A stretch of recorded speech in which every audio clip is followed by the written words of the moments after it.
Tansei, welcome to Metis Minute, your source for Metis news in Region 7.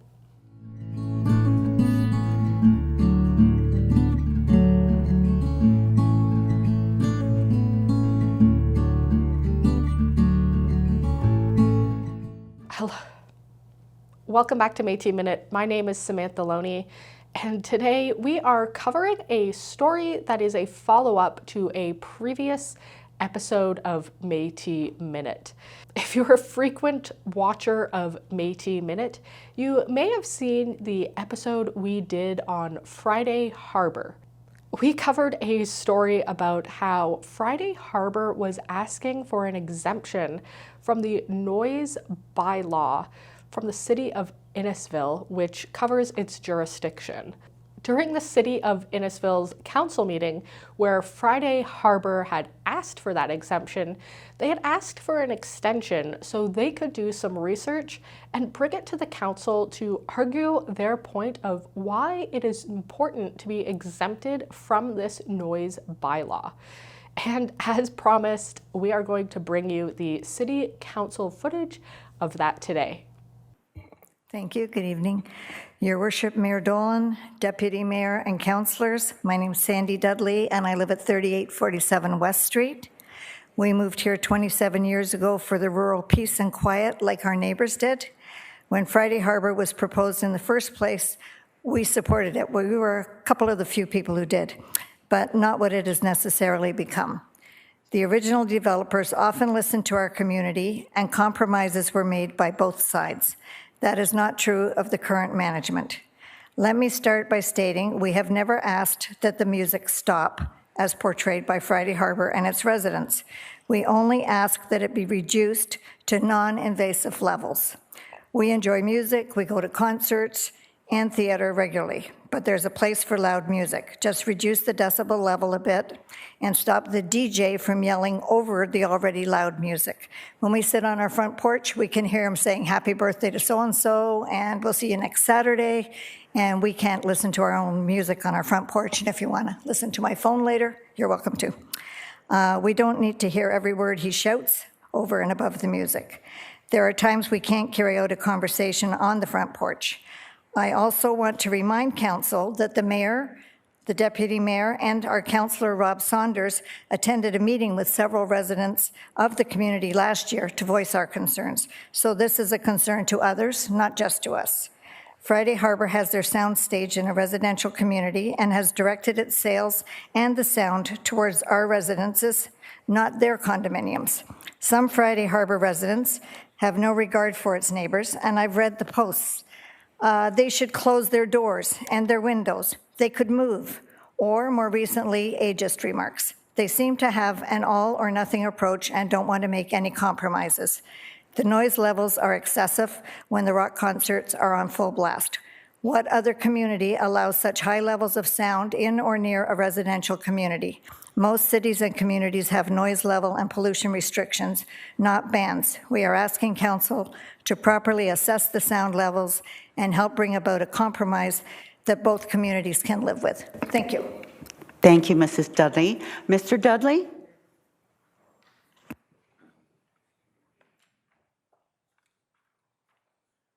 Your Worship, Mayor Dolan, Deputy Mayor, Councillors, I'm Bob Dudley. You just heard from my wife. We live at the same address.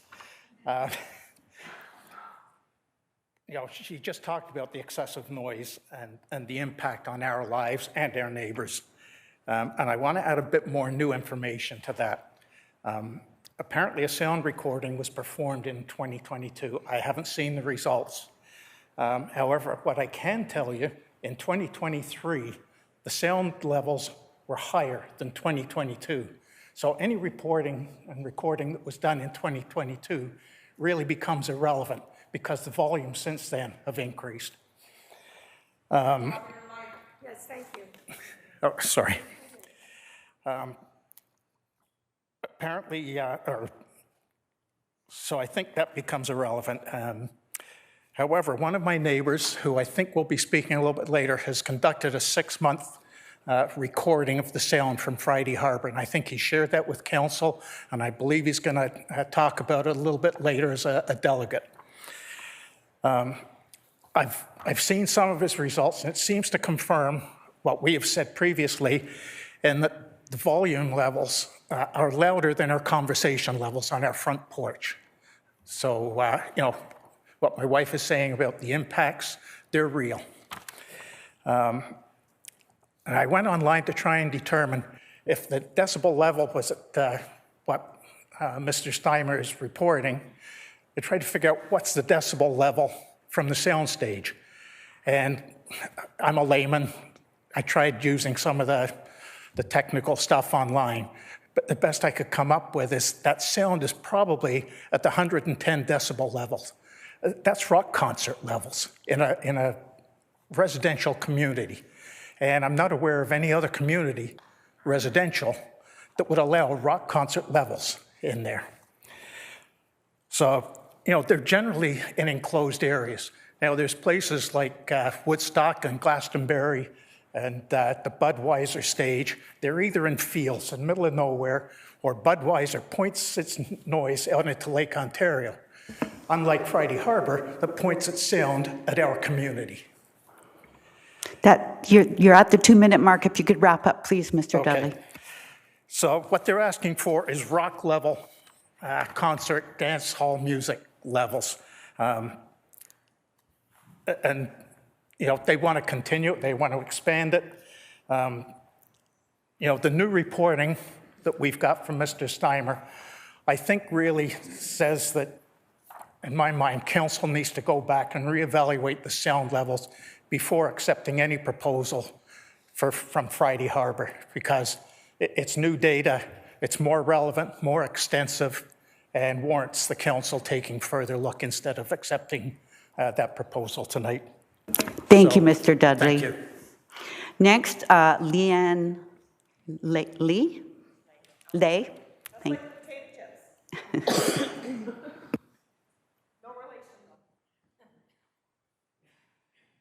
Whenever you're ready, Leanne Potato Chip. Okay, now let's see if I can not stammer over this. I suffer from dyslexia, so I might stammer on this a bit. Dear Mayor Dolan, Deputy Mayor Fowler, and council members, I am extremely concerned that the staff recommendation to council is to approve the noise exemption permit for Friday Harbour. I do not agree that the council should approve the permit in its current form. I moved to Big Bay Point area in 1998 for the peace and quiet. I came home every day after work to tall trees, shade, chirping birds, and the sound of the waves in the lake and the wind blowing in the trees. It was relaxing and enjoyable. It was my time to decompress after 10 to 12-hour workday. On the weekends, there would be the sounds of my neighbors mowing their lawns or other noise-generating tasks, along with the birds, the wind, and the waves. There would also be the sounds of a few boats on the lake and a few vehicles on the streets. Today, there are more boats, vehicles, but the general noise they emit is short-lived. Evening and night times are generally fairly quiet, as they should be. There are times on weekends that persons from out of the area create loud noise disturbances. We are subjected to racing engines, squealing tires, fireworks being let off on our public beaches, and the occasional out-of-control party. Friday Harbour wants to add to the disturbance and has been the worst of the noise-making offenders, emitting constant and continual noise every Friday, Saturday, and Sunday, and holiday. 2004 will be at least the third year of the onslaught. In my opinion, I do not think that the council members or town staff or the people from Friday Harbour understand just how far noise can and does travel, especially over water. In 2019, the Rolling Stones were at Burroughs Creek on the 8th line of Orle. I heard every note that Mick and the boys played that night. The distance from Burroughs Creek to my house, as the crow flies, is 8.64 kilometers. On quiet early mornings or evenings when the wind is light and coming from the right direction, I can hear the traffic in Gasoline Alley on Highway 11. Distance from my house as the crow flies is 8.37 kilometers. Again, on quiet early mornings, I can hear the GO train whistle. as in the rumble of the wheels all across the tracks as it crosses Mapleview by the Southbury GO station. Distance, 10.44 kilometers. Ms. Lee, you're over your 2 minutes. If you could wrap up. Okay. Friday Harbour is asking this council to allow them to continually disturb the surrounding community. The situation here is similar to the situation in Oro at Burrows Creek. The residents of Oro were being disturbed by the noise from Burrows Creek during events. The difference here is that the events are each and every weekend here and not just occasionally. Okay, let's see if I can skip something here. Okay, this is about the rights of the residents, including the residents of Friday Harbour, to peacefully enjoy their own property. This is about respect. Respect by Friday Harbour for the residents. We have lives that do not include Friday Harbour or anything to do with them. We want peace and quiet. The town of Innisfil, for the sake of the residents, need to place strict controls on Friday Harbour, just like they did up at Oro with Burrows Creek. There should be further sound mitigation devices implemented to confine the noise to the venue emitting the noise. If the pier is the source of the noise, then the noise should be controlled and confined to the pier, not to the pier and everywhere else within a 5-kilometer radius. There should be continual sound monitoring until the noise is under control.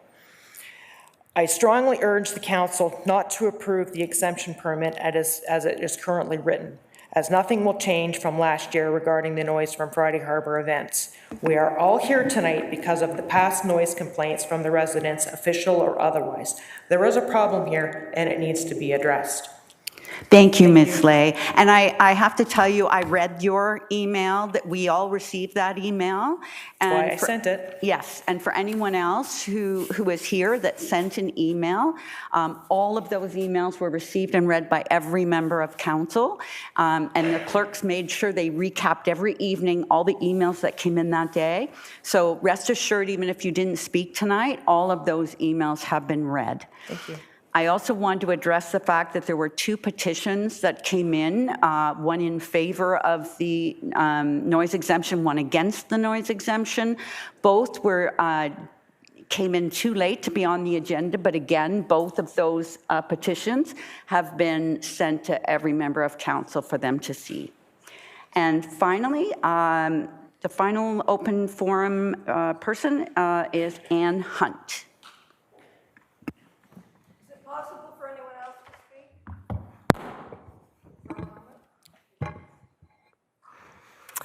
Thank you, Mayor Dolan, Deputy Mayor Fowler, and members of the council. I am the homeowner representative for the Friday Harbour Resort Association Board. Thank you for allowing me the opportunity to be the voice of the residents. Summer is the apex season for Friday Harbour.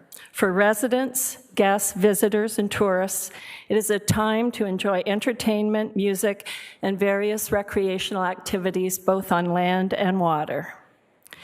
There have been a handful of complaints from a few neighbors in the Big Bay Point community who want to restrict our ability to provide that entertainment that has become the lifeblood of the resort during our peak season from May 1st through October 31st. Entertainment that draws visitors from all over Southern Ontario and beyond, spending their money in the Innisfil area, and in addition, adding employees, businesses. Friday Harbour gives visitors one more reason to choose Innisfil as a destination.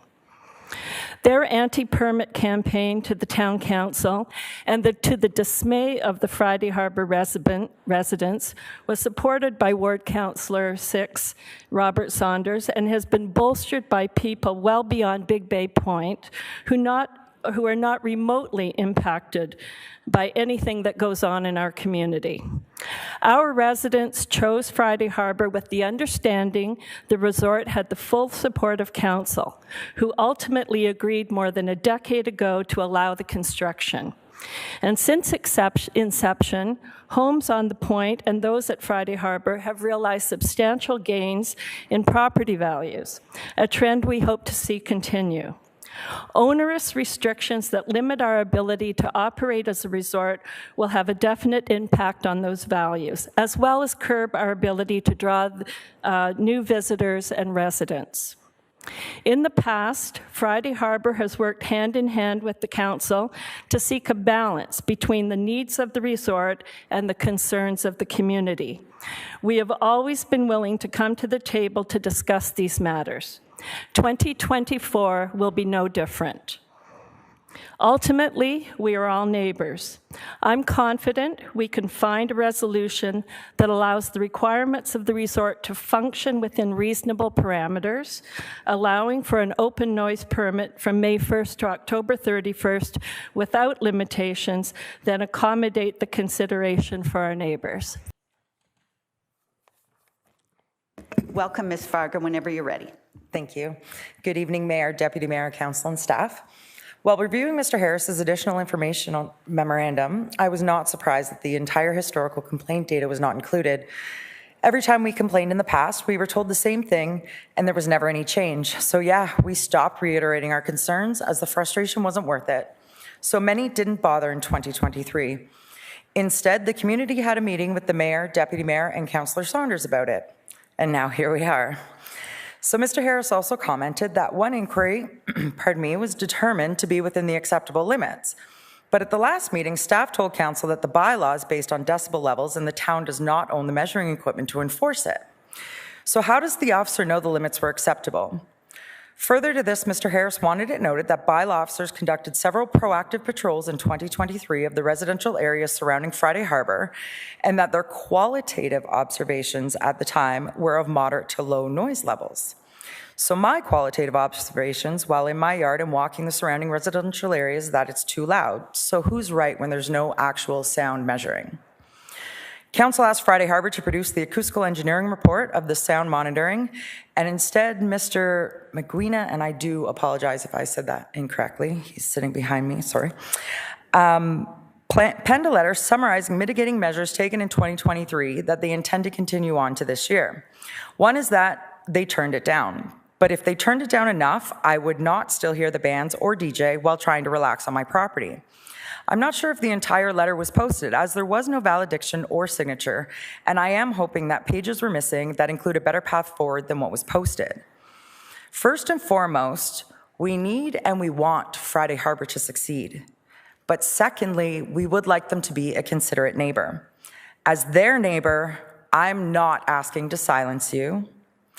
To be perfectly honest, I don't care if they play music 24/7. DJ Donovan can keep it going all night.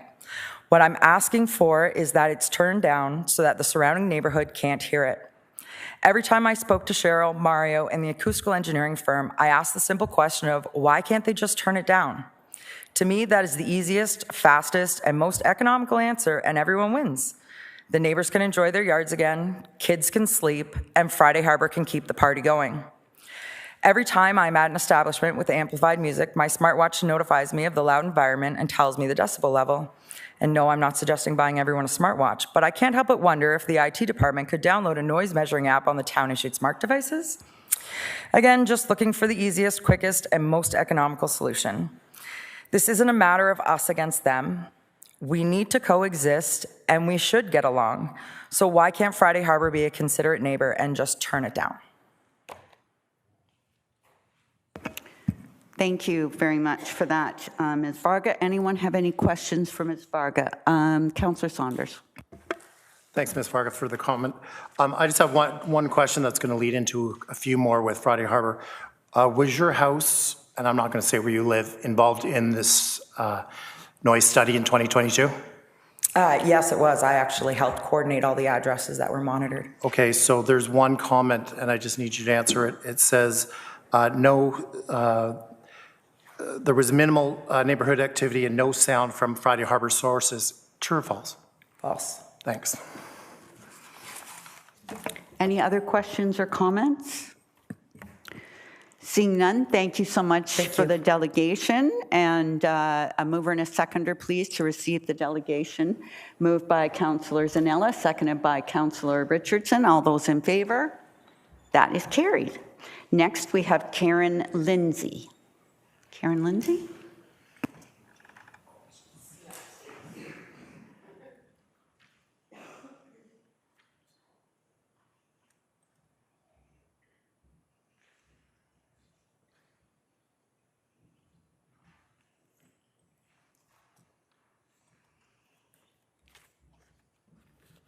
Welcome, Ms. Lindsay, whenever you're ready.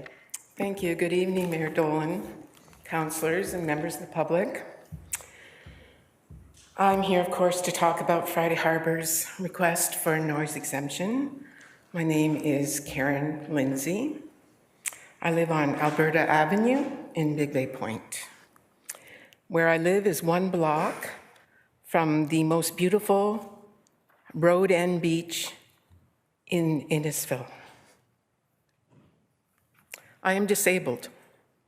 It's not obvious, but I have not been able to work since 2019. I only mention it because as part of my disability, sleep is very precious to me and very difficult. Meditation and mindfulness are prescribed by my doctors. So, as such, I spend most mornings meditating at that most beautiful road end beach. Now, over time, I've been living in Big Bay Point since 2006. So over time, I've noticed that, we all know that sound travels well over the water. And when they extended the 404 north, now you can hear the hum of the 404, and it ramps up as we get closer to rush hour. You can see the lights of the extension. You can see the tail lights and headlights of the cars. And this noise and light pollution, of course, is only going to increase over the lake as Doug Ford's Bradford bypass gets built. So, this is, when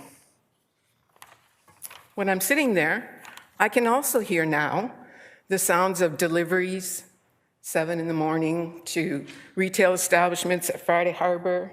You can hear the garbage bins being emptied at Friday Harbour. The metal clanking sounds just rush out over the lake and assault your ears as you're listening to the beauty of nature surrounding you. But this is progress, right? I'm not against progress. I don't hate Friday Harbour. I want Friday Harbour to succeed. I just don't want the beautiful lake to be affected by their success. And I don't want the nature that lives in the Big Bay Point area to be affected by their success. It already has, let's face it. We used to see deer walking through our neighborhood quite regularly, but not so much anymore. But this is progress, right? Big Bay Point is a unique migratory route for birds. Each spring, we watch as flocks of birds migrate through our area on their way north. They often take a break at the small forests located on the point so they can rest and rejuvenate before crossing that big lake. Big Bay Point is also home to the endangered red-headed woodpecker. It comes to our area each spring and hopefully succeeds in our area, raising its young before heading back to the south. It's very particular with its nesting requirements, though, and it will only nest in a standing, dead, deciduous tree. The small woodlots on the point are disappearing rapidly. The mighty ash trees we had once on the point have been decimated by the emerald ash borer. Many of our old maple trees are also dying now. And of course, our mighty oaks are under the threat of the oak wilt disease. We might not have any trees older than 20 years on the point, in not too long. This is a massive change for the Big Bay Point area. When we remove our dead ash trees and our dead maples and other dead trees that threaten our properties, we are removing the habitat for the red-headed woodpeckers, and the tree loss results in massive changes to the ecosystem's water and nutrient balances, resulting in less biodiversity on the point. In fact, ecosystems around the world are on the verge of collapse due to human actions. Ms. Lindsay, in the town of Innisfil, I'm sorry to interrupt, but you had registered a delegation about a noise exemption bylaw? Yeah, I'm getting to that, ma'am. Okay, thank you. The town of Innisfil should be doing everything possible to support and encourage the growth of the Big Bay Point ecosystem. Well, what about the Friday Harbour Nature Preserve, you ask? I ask in response, how does the nature enjoy the amplified music and DJ banter? What about the warlike explosions of fireworks? Many flocks of birds are killed by this, but you know this, don't you, Mayor Dolan? Because this was all discussed when the town adopted their new fireworks bylaw that Friday Harbour does not comply with either. You are also aware that the noise of the fireworks has resulted in the death of beloved pets as they flee in fear. We are so worried that this will happen to my dog.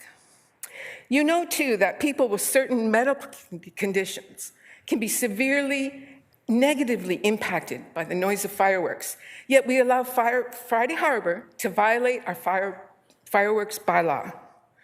The town of Innisfil and all of its residents should be doing everything we can to support and encourage the beautiful, unique ecosystem on Big Bay Point, but we're not. In 2023, the Big Bay Point neighborhood endured noise pollution from the Friday Harbour resorts that can only be described as appalling, or as Oxford says, terrible, dreadful, very bad, awful. How can this be, given that the town of Innisfil has a noise bylaw that says no person shall make a noise at any time that is unreasonable and persistent, and which also says that the sound from audio or visual devices, public address systems, sound equipment, loudspeakers, etc., shall not be played with such volume, and I'm paraphrasing, as to disturb the peace and quiet and the comfort of any individual and any type of residence. And again, I'm paraphrasing, I'm an individual, and I live in a residence that has been repeatedly disturbed by Friday Harbour noise pollution. Whether it's bands, DJs, or fireworks, it's all noise at Alberta Avenue. Now, don't get me wrong, I enjoy music just as much as the next person.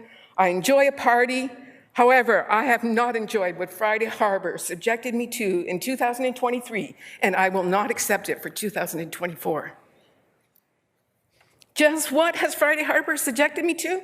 As an example, Friday Harbour's website, I took a snapshot. It says, live music Saturday, July 30th, 2 p.m. to 11 p.m. DJ will play during band breaks, and then a full hour set from 10 to 11 p.m.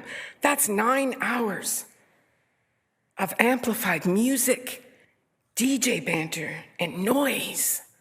Straight 9 hours. Friday, Saturday, Sunday. And the town of Innisfil allowed Friday Harbour to violate the noise bylaw for 8 months of 2023. Yes, you heard right, 8 months. I could not enjoy the bubbling fountain installed outside my bedroom window to help me sleep because I had to close my windows due to the Friday Harbour noise. Geez, I couldn't even enjoy the cooling breezes of the fall air because of the noise. I had to shut my windows. There's nothing I could do. The town of Innisfil's noise bylaw did not help me, nor any other resident on Big Bay Point that needed a break from the unrelenting, persistent noise.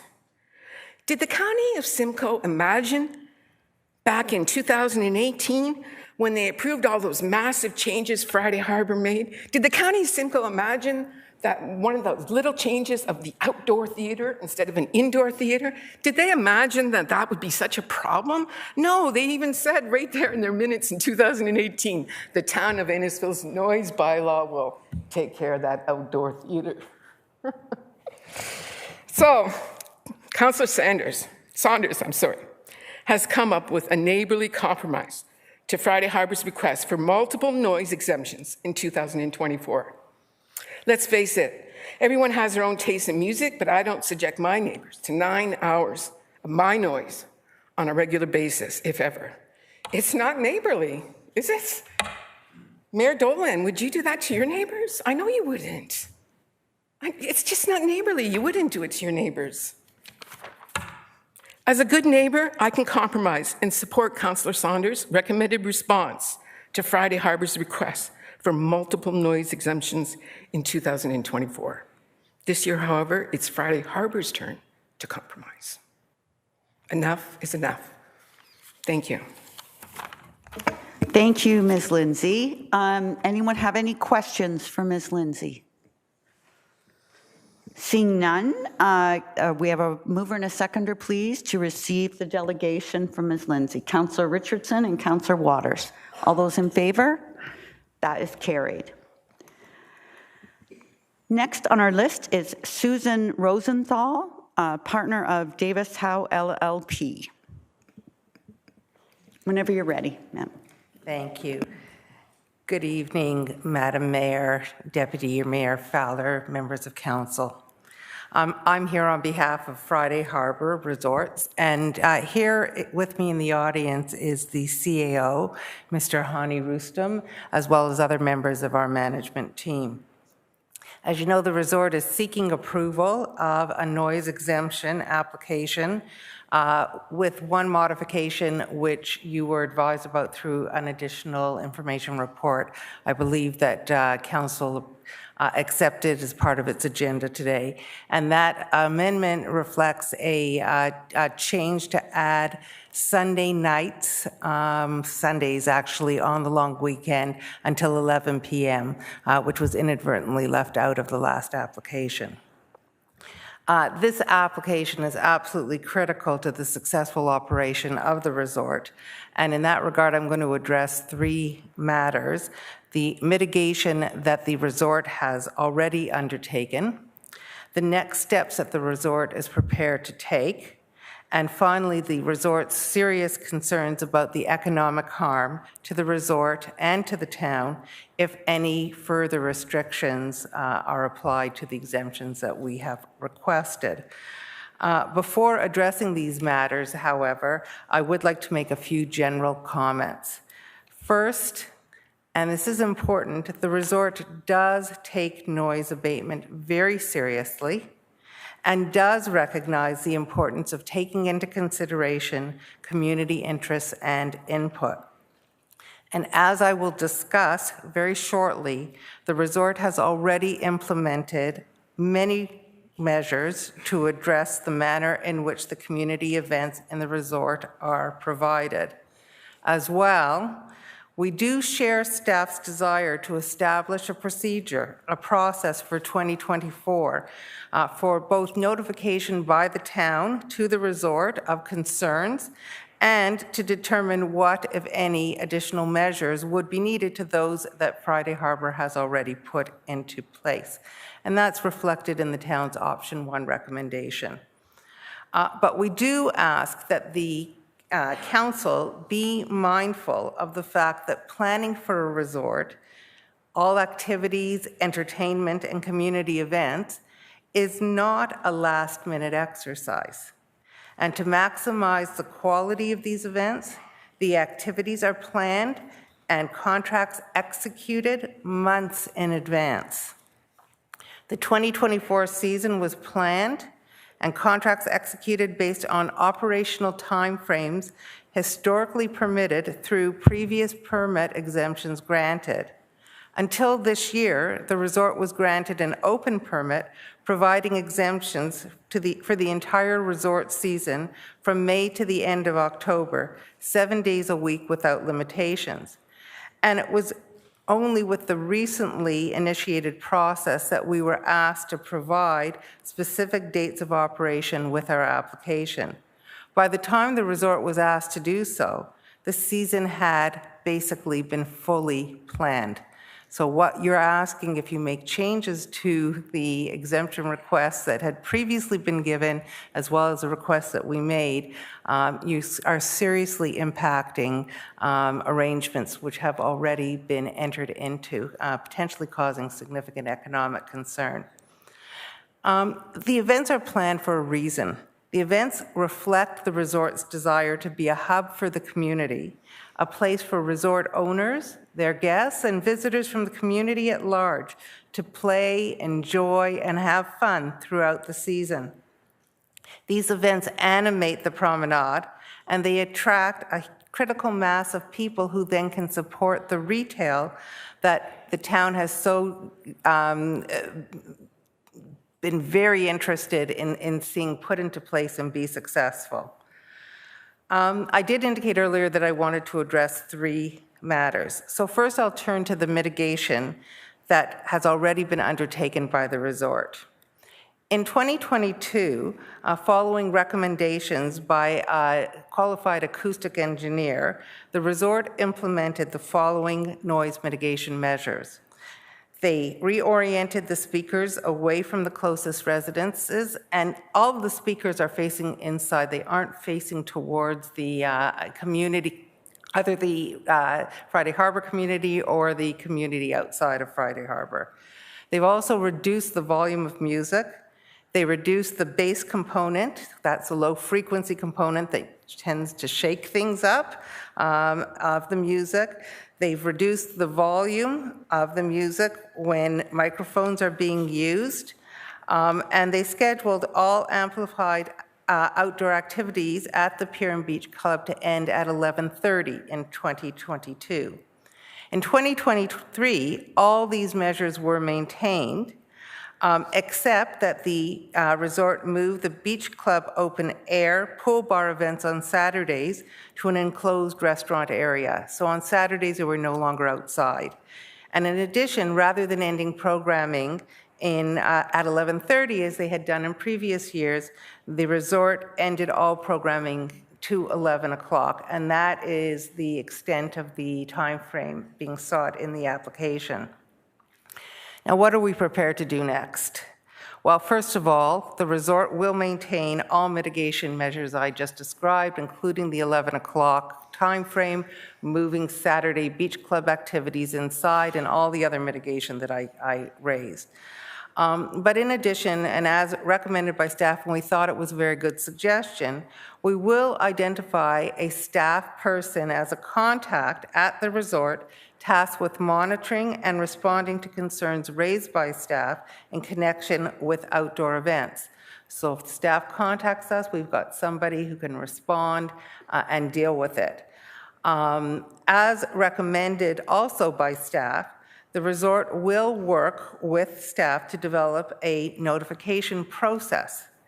And I'm sure you realize that to be effective in responding to any noise concern that may be raised, we have to have a lot of information because you have to have a technical response. One person's concern isn't another person's concern.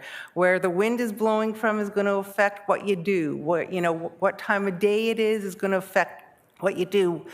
There's so many different factors that are important in considering that. So the notification process must include a whole series of details so that we can be effective in any response.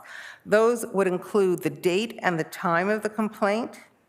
If the complainant is prepared to give it, the address of the complainant, and I did notice, Councillor Saunders, that you did not ask people their addresses, and I understood why. As well, the contact information for that person, if they're prepared to give it. Detailed description of the noise complaint, including the type, sound audible, was the music or voice discernible, the duration of the noise, and all kinds of other details that we would work through with staff. And finally, details of any attendance at the area of the complaint and any immediate actions taken. And we also agree with the recommendation by staff and think this is very important, that we will work with staff throughout 2024 and at the end of 2024 to figure out a process to determine if any additional measures to those that we have already implemented are necessary and should be considered for future years. So why are we worried about this? I want to turn to the economic and social impact by any further restrictions on the hours of operation of the resort. The Friday Harbour Resort, which, as some of you have been there from day one and will know this, has been approved for 20 years just about. And it is identified in the town's tourism destination management plan as a key tourist attraction. Beyond that, the plan notes that the Friday Harbour Resort is poised to become the region's primary tourism destination. The plan states that the town must explore and fully embrace opportunities associated with Friday Harbour to grow the popularity, attractiveness, and appeal features available at the resorts. That's a town mandate. The town wants the resort to be successful, and they want to expand it to be able to ensure that there's a critical mass of people coming and using the resort. The resort plays a very significant role in the town's and county's strategic and development aspirations, and that's expressed in many reports.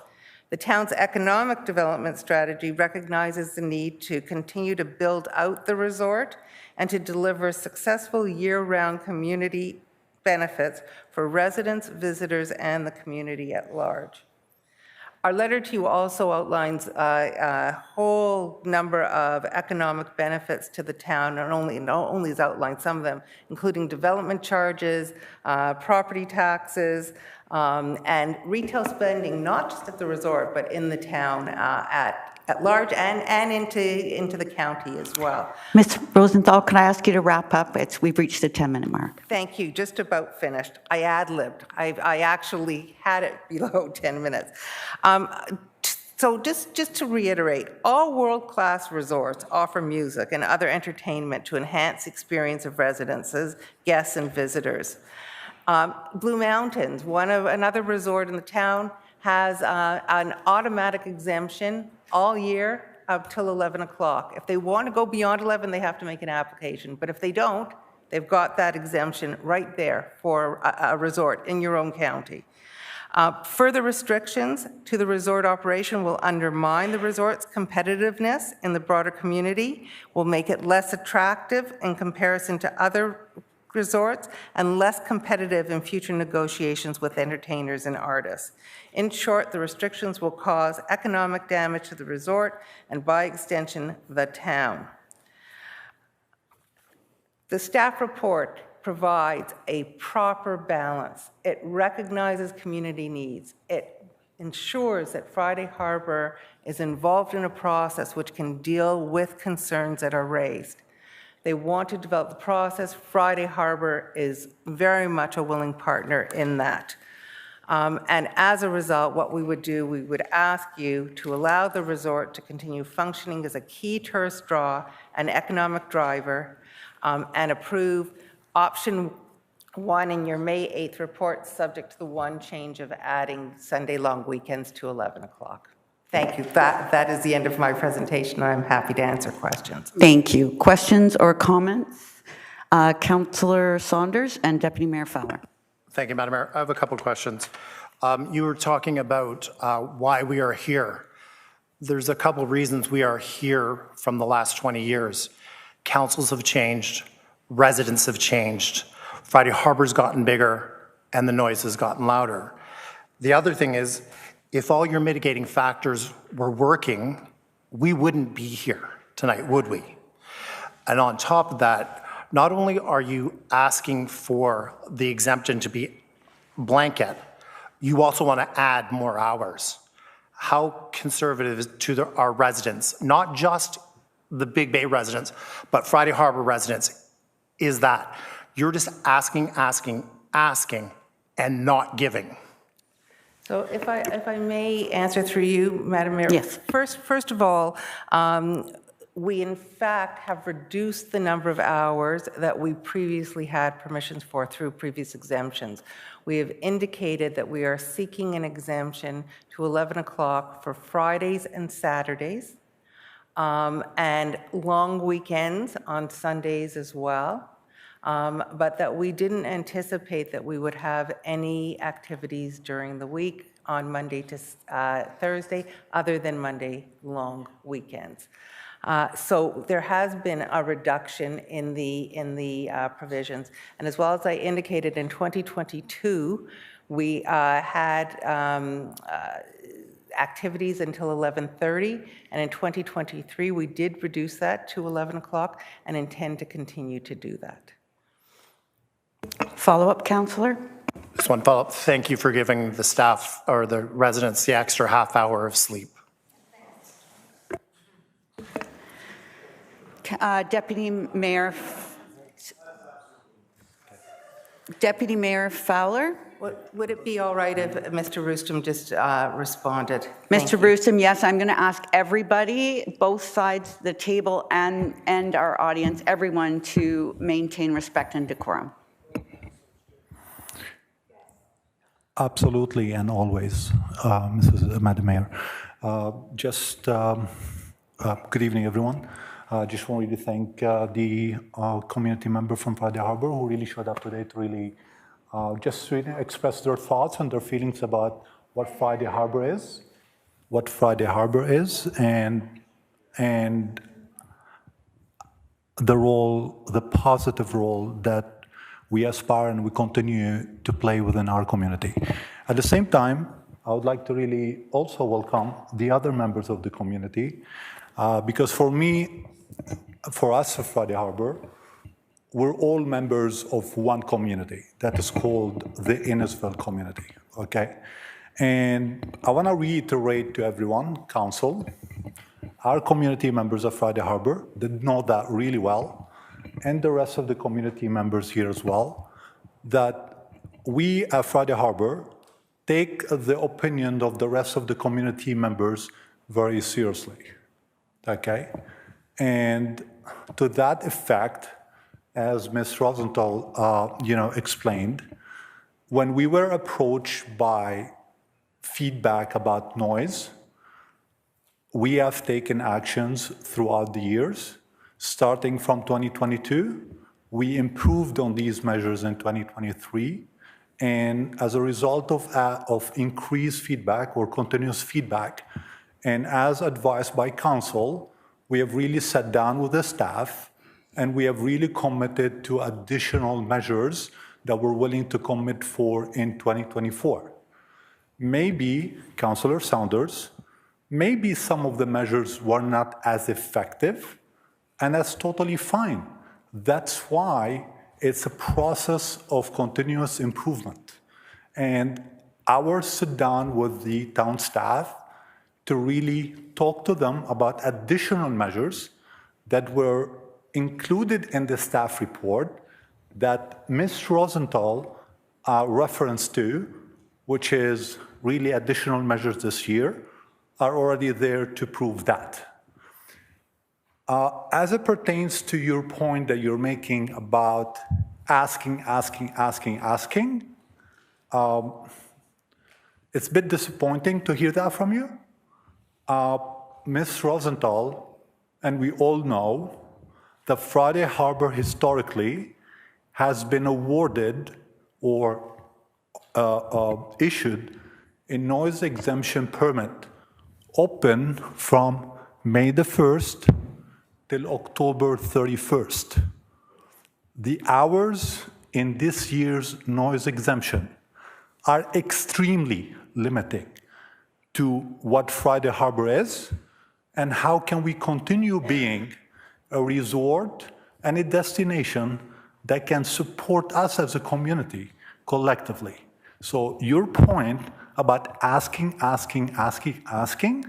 it is really not well taken. And on behalf of our community, I'm sorry, that was not well said. So thank you, Mr. In regards to the 2 points that you just made. Thank you, Mr. Roostem. I'll go to Deputy Mayor Fowler. Is there any questions on this side? Thank you. Thank you, Your Worship.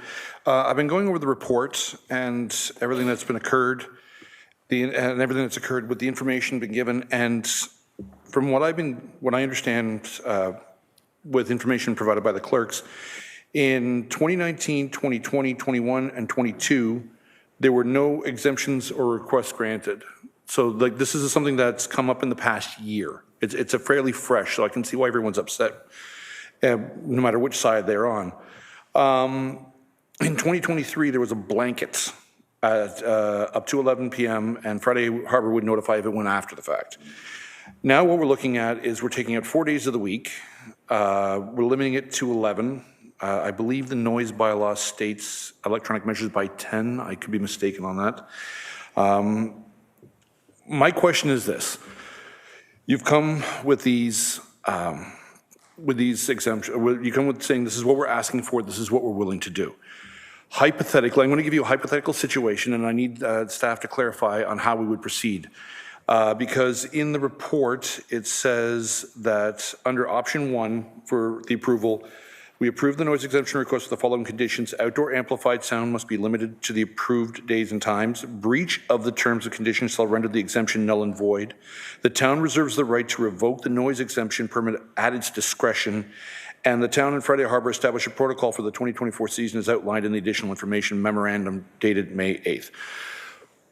So hypothetically, we have a night where the pier is hopping. Everyone's happy. The music is going a little late. DJ Donovan, as an example, as a hypothetical example, to be very clear, starts going over the music again. Your staff that you mentioned would be the point of contact. Would they be present during these times? Or would it be something that would be tackled through emails and electronic formats? Second of all, if it is not resolved at that point, we have the measures. It goes to the town, it goes to you, so we're all on the same page. We all get the same information. What would be the process to negate the exemption? What would be the steps at that point that would be taken that we could say, you know, look, Friday Harbour, even if they have the best of intentions, they're not following rules. What happens next? I think that was a question. So just to be clear, we're not debating the report yet, right? So the report will come up later on in the agenda, should someone pull it. I'm not a betting person, but I'm guessing somebody's going to pull this report. So, and we go to committee of the whole, and that's when we debate it. Right now, we're asking questions of the delegation. So the question is, what happens if the noise delegation is not adhered to, or the noise exemption is not adhered to? So I think Ms. Rosenthal? I think the first question was whether there will be somebody on site. And I will defer to Mr. Roostem, but it is my understanding that part of next steps is to develop the entirety of the process with town staff. We would be sitting down with them and talking about exactly how this is to be implemented. And that will include details of how the staff at Friday Harbour is contacted and what's expected of them. But perhaps you can answer. That's right. Thank you. Thanks so much, Ms. Rosenthal. That's exactly the process over here. I mean, part of what's been discussed with the town staff is that we're going to have a contact person who's going to do their best within the circumstances available to take the feedback from the bylaw enforcement officer with the details required for us to really look into the nature of the complaints and assess it accordingly and revert back. Councillor Ices. Thank you, Worship. Thank you for your presentation. Just a question regarding prior years when there was no exemption, or when the exemption was given, and you were able to operate events Monday, Tuesday, Wednesday, Thursday. The exemption asked for in this report is, as noted, quite a bit more restrictive. How many events would have taken place on the Monday to Thursday in times past, just as a ballpark, so we could get a maybe feel for how that changes the week by week routine? Councillor Isis, thanks so much for your question. I might not really have an accurate answer for you in terms of numbers of events and so on, but what I would like you please to do understand that as a resort, we are in a continuous process of trying to do whatever we can to fulfill our vision and our mission of really being a touristic destination. Our retailers depend heavily and deeply on all the activations we do on the promenade because they are the reason for the traffic, a reason, not all the reasons, but a reason that can really drive and support the traffic that they depend on very heavily. So I don't have a number for you, but the mindset has always been we need to try to do whatever we can to continue activating or planning events so we continue being the destination that we are. And if I may just add one small point to that, the ability to have the flexibility to provide events on Mondays to Thursdays was important to the resort, and they appreciated having that over the last number of years for the reasons that Mr. Roostom has indicated. The resort is always looking for ways to make sure that the resort is successful, that it's active, and that there are people coming. It was a large compromise on the resort's part to say, okay, we will no longer have that flexibility in 2024. They wanted it, but they recognized that there was a desire to restrict the number of days on which the exemption would apply. So again, I don't have a specific number either, but I wanted to make clear that having that flexibility was an important component. Follow-up, Councillor Ices? Thank you for that. Not being there during the week, I think what you're saying is will be a significant lessening of events just by the fact you're only asking for the exemption for the weekends.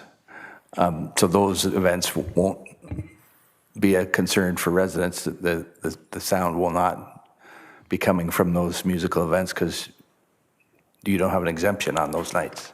Is that correct? I would say that the potential for events on those dates is no longer available. So that is correct, and there will not be events on those dates because of the nature of the exemptions that are being granted. Thank you, Councillor. Councillor Zanella. Thank you, Your Worship.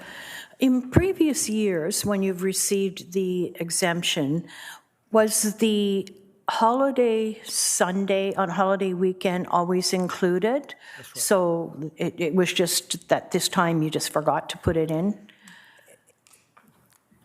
Councillor Zanella, thanks so much for your question. Yes, as I mentioned before, we always had an open noise exemption permit that really ran from May the 1st, all the days until October the 31st. Okay. And so you've planned all your events for 2024, so that means that on some of the holiday weekends, those Sunday nights would have events planned now? Okay, thank you. That is right, thank you. Councillor Waters. Thank you, Worship. Thanks very much for presentations.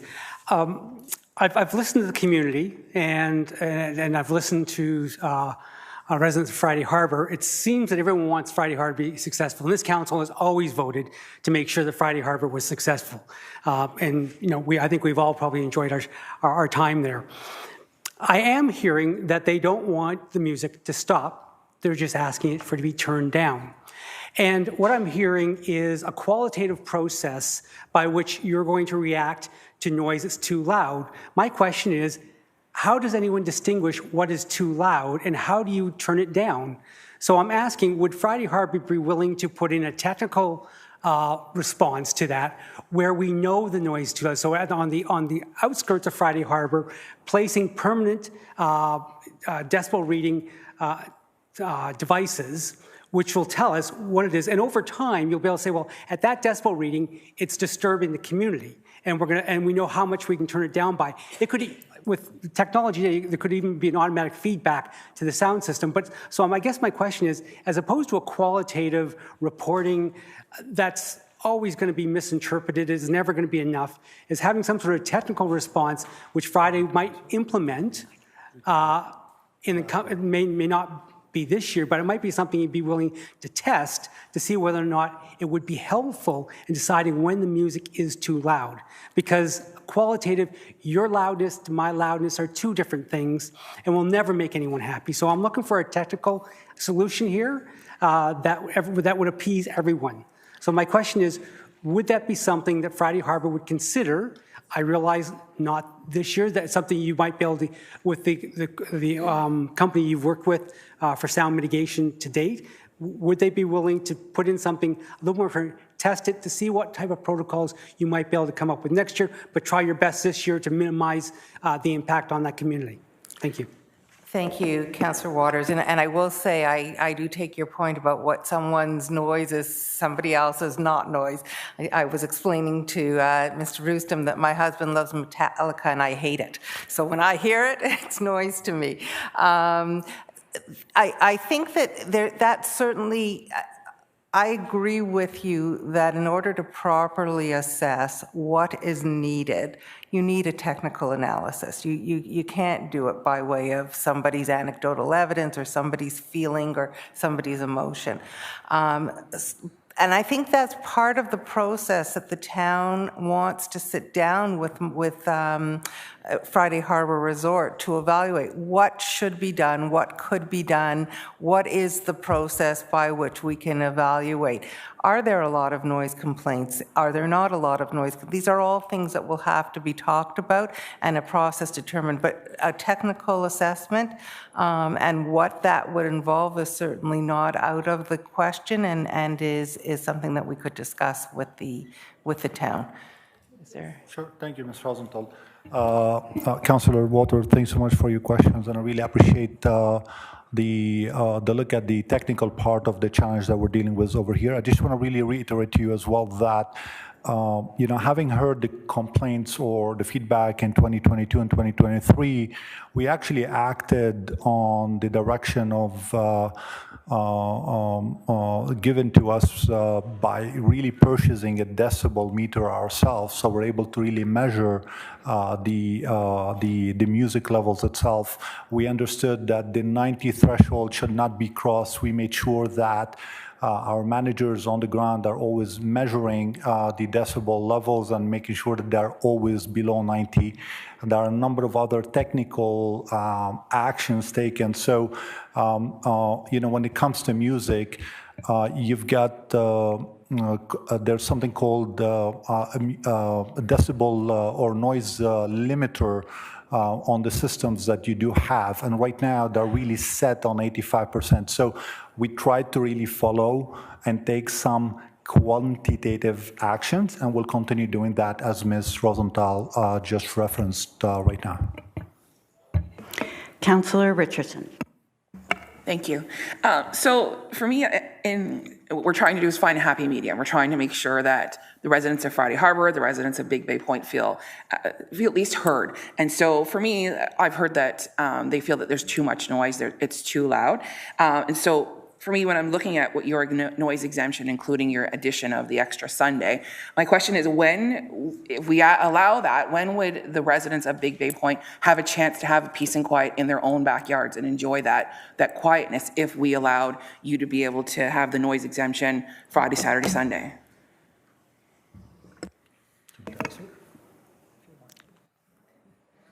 Mr. Roostem? Councillor Richardson, thanks so much for your question. And I want to really go back to Councillor Waters as well. I think, your point as well is very well taken about the fact that everyone wants to see Friday Harbour successful. By the way, we really appreciate that as well, as much as our community members would like to do that too. So to go back to your question, Councillor Richardson, I think our approach about noise and noise exemption is not about the hours and the times of the day. It's about looking at noise in general and trying to really manage it in a way that is fulfilling the needs of the resort, however, at the same time is considerate to the need of the community. Okay, the word consideration was mentioned a number of times. We take it very seriously, and that's the mindset that we have. Hence the actions taken in 2022. Hence the actions taken in 2023. Hence the commitment with the town staff following the meetings that we had with them for the additional actions that we need to take. And if data is showing us that maybe some of the noise needs to really be turned down a little bit more, then we will do that too. And that will have to be done, as Councillor Waters pointed to, and as you're referencing it yourself, based on factual measured data. And that's exactly what we try to do. That's why we went ourselves and bought a decibel meter. We have one at Friday Harbour, believe me. That's why we engage with our sound engineers to make sure that they place the limiters on the devices that we have. We didn't know that they existed before. Based on feedback, we engaged, we took action. We'll continue taking action. More adjustments needed, we will do that. Again, I think the word is coexistence. However, it is very important that we continue being the resort that we are as well. Thank you. Thank you. I see no more questions or comment. Oh, one more. Sorry, Councillor Zanella. Thank you, Madam Chair. So will you be able to ask the disc jockey to tone it down? Is that? Councillor Zanella, thank you so much for your question. We did understand through the feedback coming this year that, by example, the DJ sounds that sometimes maybe they are a little bit causing some inconvenience. And absolutely, we will be engaging with the DJ on this matter. And we will be trying to really also use quantitative measurements in really managing that specific feedback that we need to share. Okay, because I think that was one of the big issues that I heard from residents was that the disc jockey is just too loud. He doesn't need to speak over the music. So, you know, if he can tone it down and we can turn all the music to an acceptable level or turn it down a bit, I think the residents would be fine with that. I'm not sure, but I mean, we have to come to some kind of a happy medium here. We need to be good neighbors, all of us. So, thank you, Councillor Zanella. Thank you so much for your delegation. And we have a mover and a seconder, please, to receive the delegation. And that's moved by Councillor Constantine, seconded by Deputy Mayor Fowler. All those in favor? That is carried. And now for our last delegation of the evening, Mr. Robert Steiner, please.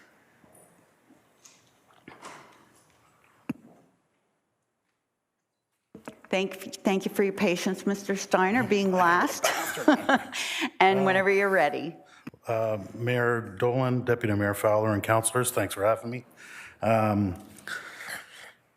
go through my letter to you first, but I definitely have some comments on everything that was just talked about here briefly because I find a lot of it in there. I moved to Innisfil in 2006 to its quiet and off the beaten path location. When I talked about this location prior to the Friday Harbour development, my common description was that you heard snowblowers and snowmobiles in the winter and lawnmowers and the odd boat in the summer. One phenomenon that I ever heard in this area is the sounds of the frogs during their mating season. My description of this area has drastically changed. My job involves new development projects, and I'm well acquainted with a number of required studies that must be completed and the attenuation of their effects, if deemed unacceptable, in the design before development is approved. To name the easy ones, stormwater management, and that's regulated by the Ministry of Environment and municipal bylaws, lighting study, municipal bylaws, maybe MOE, environmental studies, MOE, noise impact studies, MOE and municipal bylaw.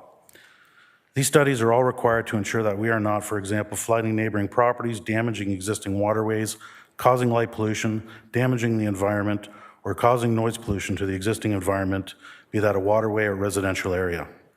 The post-development levels essentially must meet pre-development levels. I write to you to point out that Friday Harbour is in non-compliance primarily of the noise levels and additionally the protection of the environment, and I've observed this from my driveway. When I describe this area today, it surrounds the fact that I am unable to enjoy my property as a result of excessively loud and constant unwanted music, sometimes from midday and generally each and every weekend night until 11 p.m. at night or later. The sound of dance music and a yelling DJ not only inhibit me from enjoying my property with friends during an evening, having dinner on the deck, but can be heard over our TV inside the house. I have called and reported this to the bylaw voicemail, as of others in our neighborhood, to no avail. I must also note, I have not heard the frogs in a couple of years. This is an environmental issue now. As a result of this noise pollution, I purchased a noise meter and monitored levels from August 3rd until January 28th, 24. Sorry, I'm getting upset after I heard all that stuff. And the results are attached, and you've seen the results. They clearly indicate the unacceptable noise pollution that the long-term residents of abutting Friday Harbour are exposed to. I can go through the technical here anyways. The attached graphs have been prepared showing a complete day with data measured each minute. The data was graphed with a visual indicator using trend line, moving average, period of 30. Nobody really cares. The trend line, unfortunately, is very much affected by the outliers and not a perfect fit to the data. It's more of an indicator, just to give you the, oh, we do have, perfect. Thank you. So the raw data, I can forward that to anybody that wants it because I've got months of it. So Tuesday, August 8th. Are we able to get to that one? Tuesday, August 8th. So this was what I would almost consider more of your ambient noise levels in our area. You get a banging door, that could be me, that loud one, because I parked right in front of where I had the noise meter. You can see those numbers going down at, 1912. We're at 45, and we're going down to like 40 by 11 o'clock at night, okay? Saturday, October 7th.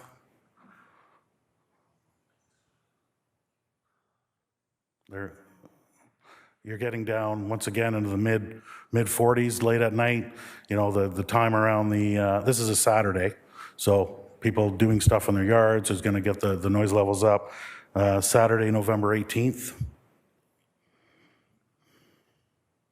Wow, there's a beautiful one. That's when all noise exemptions are gone and we're riding in the low mid 40s. Beautiful.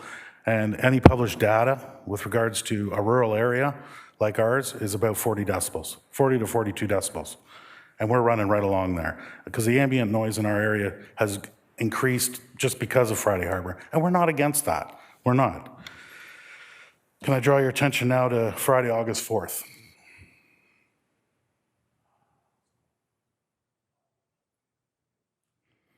So that's Friday, August 4th. We're bouncing high 40s, and then you can see a drop off at 11.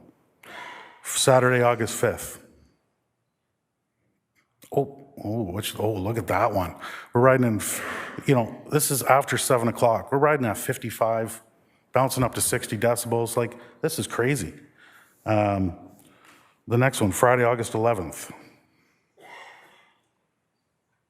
Once again, all over the place and at the high 40s. Saturday, August 12th. Once again, we're riding in the 50s. Well, let's get to 11 o'clock at night and bounce up to the middle 50s. That's great. There was one graph here that Saturday, September 9th. Too bad I didn't post it. So, Saturday, September 2nd. Sorry. We are bouncing well over the 50s for the whole evening and even most of the day. And then there's the fireworks. That shakes our houses, wakes dogs, wakes people up. And I mean, it shakes our houses. Like, they rattle. It is so loud. The fireworks, yeah. And then, like I said, it shakes our houses. I draw your attention to Saturday, September 9th. Do we have Saturday, September 9th? There it is. All day, we're dealing with decibel levels up over 60. Up and down and up and down. So the ratio from 40 decibels to 50 decibels equates to 10 times as loud. 40 to 60, 100 times as loud. So you're telling me there's been mitigation? Come on, that's ridiculous. This means that every weekend our pre-existing residential area is subjected to a newly inserted outdoor event, which is generally bordering on being 10 times as loud than our pre-existing ambient noise levels and regularly much worse. This is unacceptable. As a tax-paying resident, I'm requesting to see where in the site plan agreement this type of activity was approved and the original noise impact study. If I stand in my driveway, and I walked out to my driveway while I was writing this, all you can hear is the constant hum of the mechanical ventilation coming out of the east end of the building. This is all stuff that should have been mitigated during the initial site plan agreement and noise study. But that doesn't kill us. It's really this outdoor band. We have lost our ability to enjoy our properties and the lives we have built here, or even leave our windows open during the summer months. I implore the town of Innisfil not to even consider allowing such a carte blanche noise exemption to Friday Harbour Resort and instead enforce the current bylaw. If the Friday Harbour Resort wishes to have these types of events, I believe they should be attenuated to the pre-development decibel levels or moved to the events to the indoors.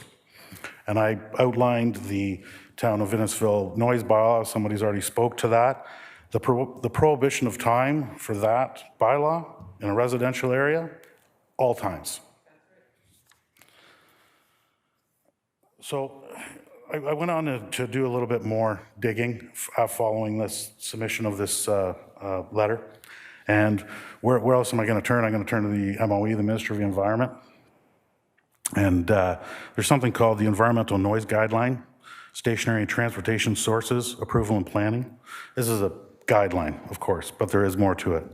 The guideline serves four purposes. I've kind of laid out three. Another one's got to do with some other builds. To provide sound level limits that are applied by the MOE to stationary sources such as industrial, commercial establishments and auxiliary transportation facilities. Compliance with the sound level limits is required for existing, planned, new, expanded, or modified stationary sources of sound through an environmental compliance approval. That will come up again. Issued under Part 2 of the Environmental Protection Act. And there's more about the Renewable Energy Act and stuff like that. Essentially to provide advice, sound level limits, and guidance that may be used when the land use planning decisions are made under the Planning Act. To provide sound level limits that may be incorporated into noise control bylaws, which may be developed by municipalities in accordance with the Municipal Act and/or other enabling legislation. So the Environmental Protection Act grants the Ministry of Environment broad powers to deal with the discharge of contaminants. I included this just to give a good explanation of this noise. The definition of contaminant includes sound. The Environmental Protection Act specifically prohibits the discharge of any contaminants into the environment which cause or likely to cause negative effects. So what is an environmental compliance approval? It's an ECA is a permission that allows businesses to operate their facility or the site with environmental controls in place to protect human health and the natural environment. It's required for activities related to air emissions, noise, vibrations, waste management, and sewage works. So it's kind of interesting.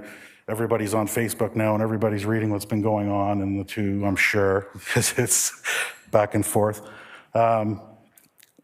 So I was going to say the petitions didn't actually get entered because they were late, but it's interesting. So could we then put a petition together that would allow us to dump all our sewage in the lake? Oh, we have 200 signatures. Why can't we? If we've got 200 signatures, we can pollute with noise. What's the difference?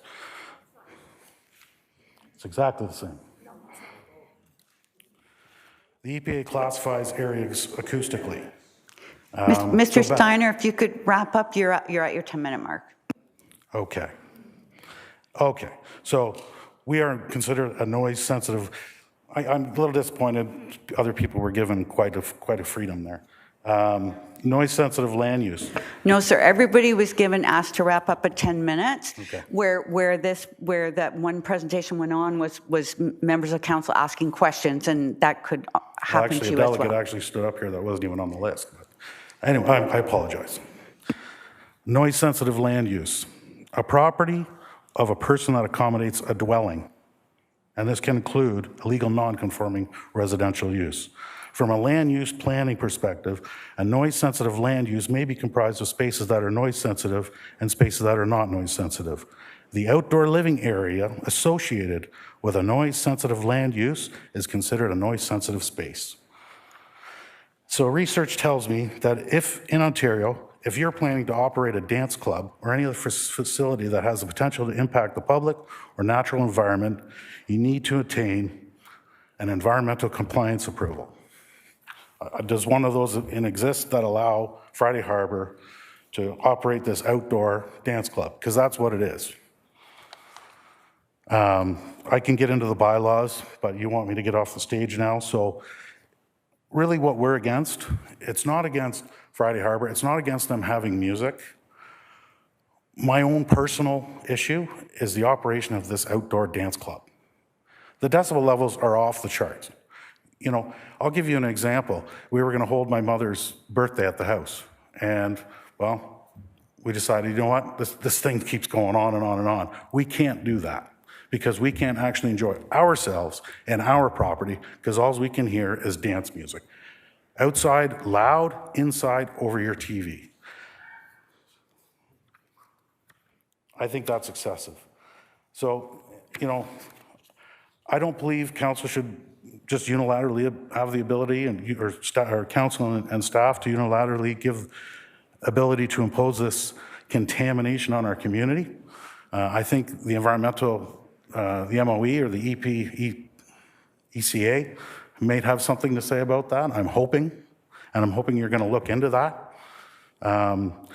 Like I'm requesting to see the original noise impact study and subsequently the environmental compliance approval to allow this outdoor dance club, and to be directly informed prior to any and all applications made to comply with the EPA and respect to the outdoor dance club as it directly affects our well-being and local environment. Thank you, Mr. Steimer. Questions or comments to Mr. Steimer? Councillor Saunders. Thanks, Madam Mayor. I don't need your address, but what street do you live on? I live on West Street. Thank you. So how far is West Street from the Friday Harbour? We are right next door. Cool.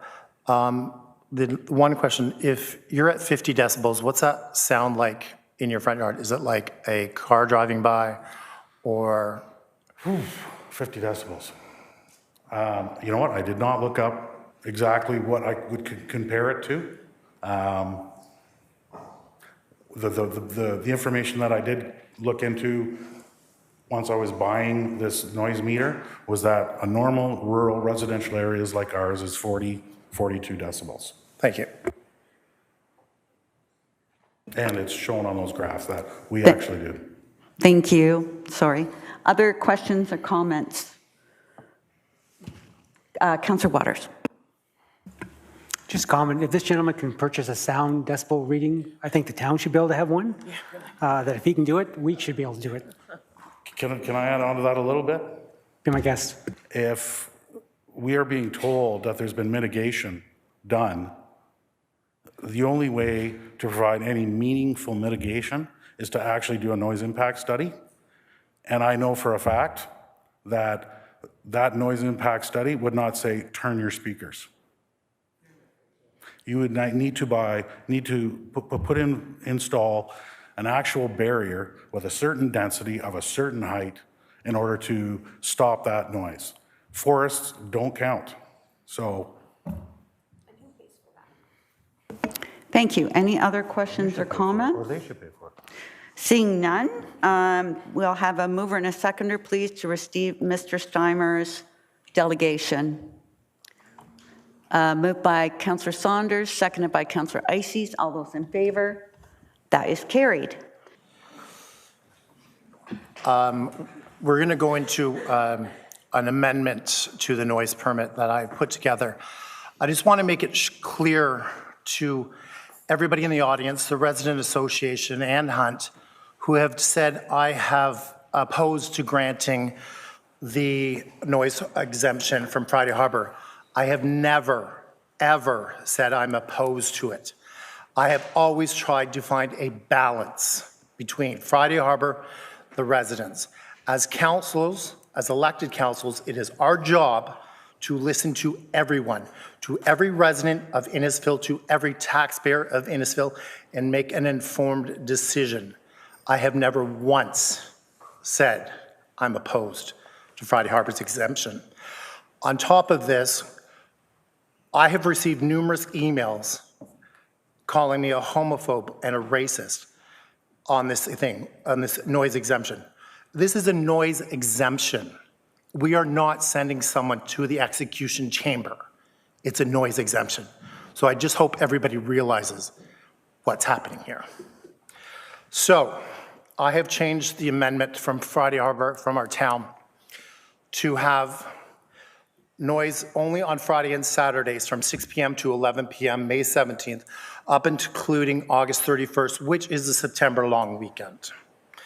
No amplified music is permitted any other day on holidays, and breach of these terms and conditions shall render null and void. The town reserves the right to revoke the noise exemption permit at its discretion, and the town of Friday Harbour will establish a protocol for the 2024 season as outlined in additional information memorandum dated May 8th, 2024. Thank you. So the mover, and it's been duly moved and seconded, and so the debate right now will be on the revised recommendation provided only. Comments or questions? Councillor Richardson. I just want to say that I second this because same thing like my question that I asked earlier.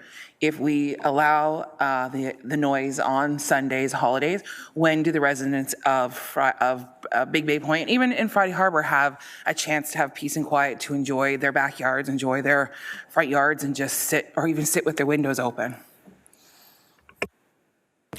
Any other questions or comments on this? Deputy Mayor Fowler. Thank you, Worship.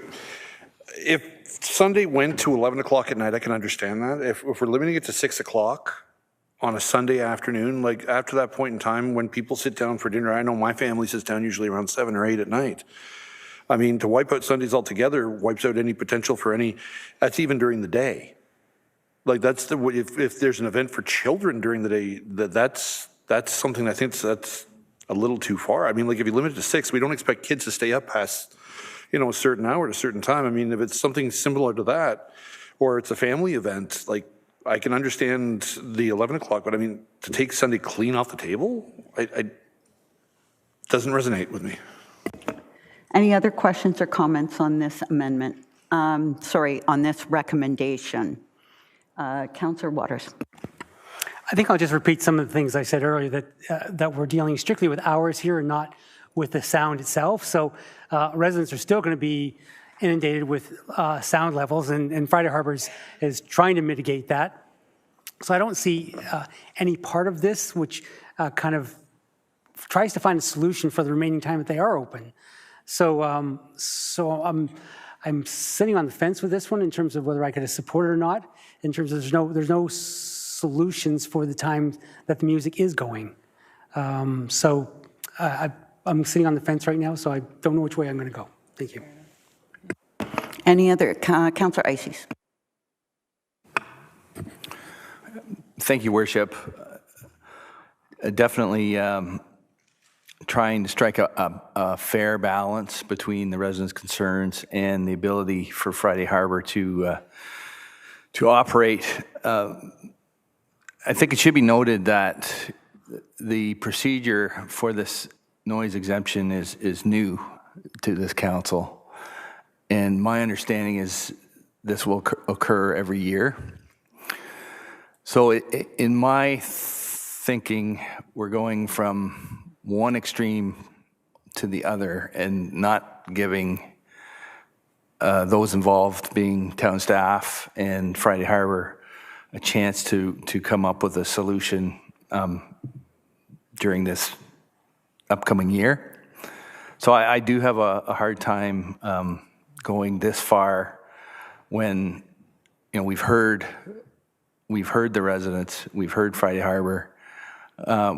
We want to enable town staff to, as Councillor Waters has mentioned, find more of a technical solution than just going more on emotion and what one person feels versus the other. So I think I would vote against this revised recommendation based on those comments. Any other comments? Councillor Drodge. Thank you, Your Worship. I too agree about we need to have a technical solution, but in the same breath, the residents of Big Bay Point outside of Friday Harbour have had no assurances whatsoever that these noises are going to lower. Like, you've done your studies, the noise still exists. You're going to try to make it quieter, yet it still exists. 2023, you said you've made changes, yet it still exists. There's no assurances for the people of Big Bay Point outside of Friday Harbour that this is going to change. So as much as I do want a technical solution, I would like a solution that will go in place tonight. So if you limit a day or two, then you're giving Friday Harbour the chance to improve on those other days. And maybe once you improve on those other days, then the residents of Big Bay Point will support you and will give you your Sundays and Monday holidays if those decibels do lower. Maybe that would be a solution. So I'm kind of on the fence, but I'm leaning a little bit towards supporting this motion. Councillor Constantine.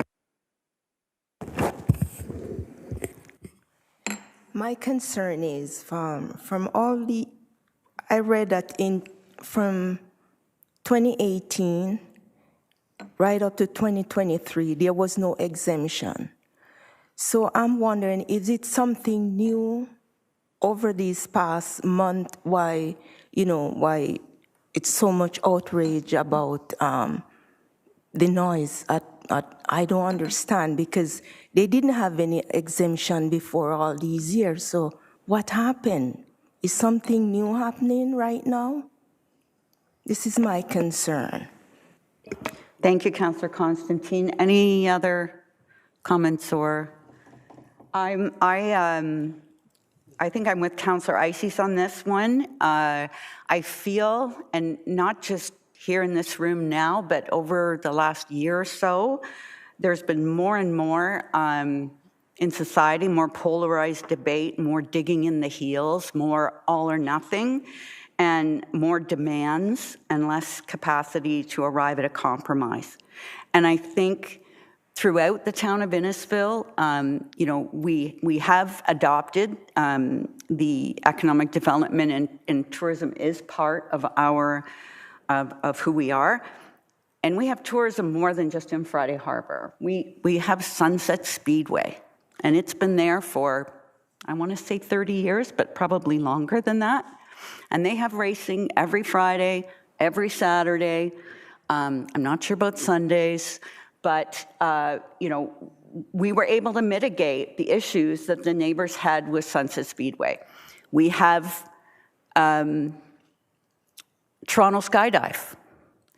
When it started, we had 3 times the number of people in this council chamber complaining about the airplanes going overhead every 10 minutes. And we found a way around that. Mr. Chow bought a bigger airplane that flew higher, that held more people. And when a neighbor wanted to have a wedding in their backyard, went to see the gentleman and say, my daughter's getting married in the backyard, would you mind using a different flight path? And they did.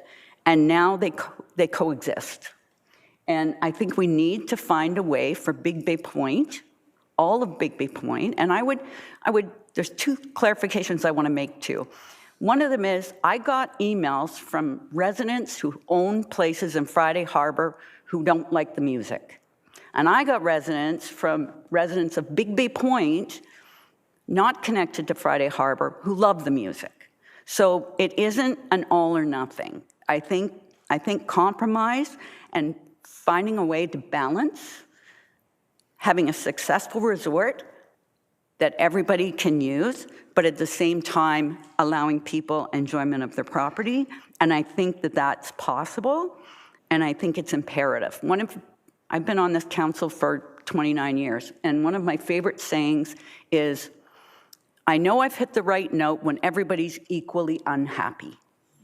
You're never making everybody happy, you're making everybody equally unhappy. And that has always kind of worked for me as finding that spot. So I'm agreeing with Councillor Ices. I think we should look at having staff work with the staff at Friday Harbour to mitigate the noise, to make sure that the complaints get to the right person. I can't explain this whole, 50 people complained and yet we only got 3. I don't know whether, I get people who tell me they posted it on Facebook, and so that should be considered a complaint. But I think there has to be a way to do that fact-finding mission to find out where it is, which way the wind's blowing on such and such a day when it becomes a huge issue for these people, but not these people. There has to be, in this day and age, a way to mitigate that. And so for those reasons, I'll be voting against the motion that's on the floor. Other questions or comments? Seeing none, we'll call the vote then. Sorry, go ahead, Councillor Richardson. Can I ask for a recorded vote, please? Recorded vote requested by Councillor Richardson.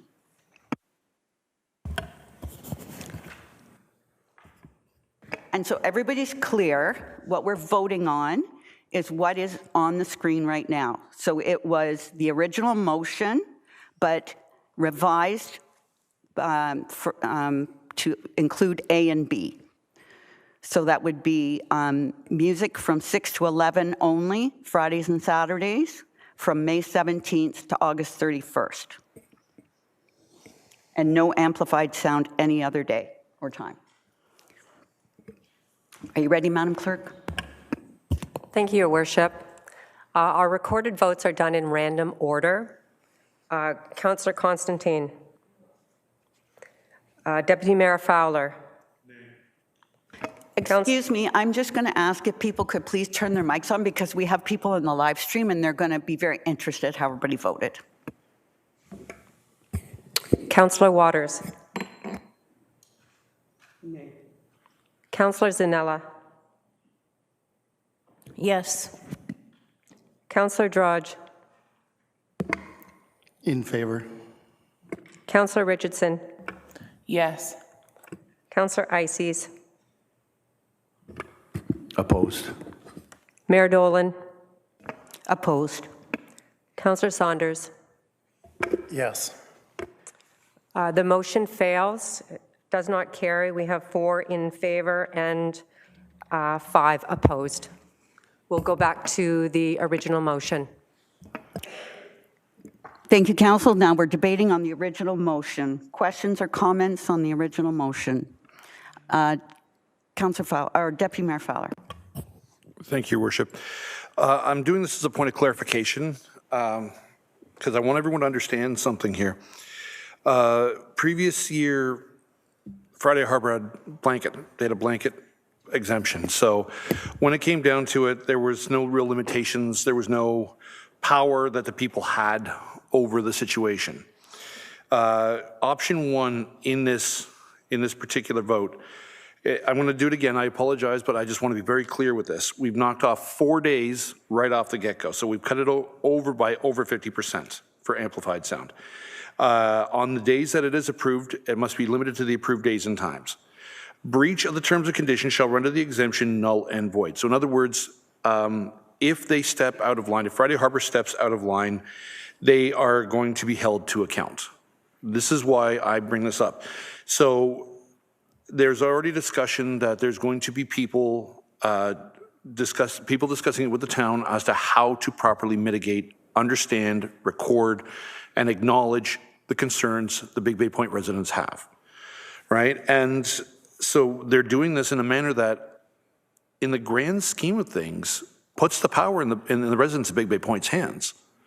If enough complaints come in, if enough measurements are taken, if enough issues arise, and it's recorded via email through customer service in official channels, you have the ability to tell the town, yank the permit, shut them down, and let's keep the rest of the summer quiet. So in this is the first time you've had power over Friday Harbour to this degree. You're basically saying you play by the rules, or we're taking your ball away and you go home. And ultimately, they don't want to do that because it'll hurt them financially. It'll hurt them in the real estate market. It's going to hurt them when it comes to events or the ability to add culture to the community. So, I mean, in this scenario, they're willing to meet us part way. If they don't, we have the authority through the town via the voice of the residents to do something about it. And it's there, right there in black and white. Breach of any terms of conditions shall render the exemption null and void, meaning they get nothing. It's very straightforward in that capacity. It's simple. Other questions or comments? Councillor Waters. I'm just going to repeat what I said earlier, that I agree with the Deputy Mayor saying that, that everyone has an opportunity to phone in and complain. We can pull their permit. The question, I still don't see a solution here in terms of the volume of the sound, which most people seem to want to see. And so there's, unless there's a commitment from Friday Harbour to purchase the equipment, that's something there full-time, that we can say at this time, these are what the weather patterns were, this is what's happening. We're not going to learn, from this year to next year, what a proper solution is. So I don't see a solution here for the days that Friday Harbour does operate. I want to see them to be able to have their music, to be able to turn it down the way the residents want, but there's no solution here for the days that it's running, except phone up afterwards, and then we're going to have this whole debate in terms of, it's going to be a qualitative issue. Our bylaw office is going to be saying, okay, is it really loud enough? I don't know. They don't have the technology to record it. So I can't vote for the one that Councillor Saunders, and I can't vote for this one here because I don't see a solution for the residents when the music's running. So I'm kind of halfway between here. I want to see them run. I just want to see a proper way to build to solve the solution.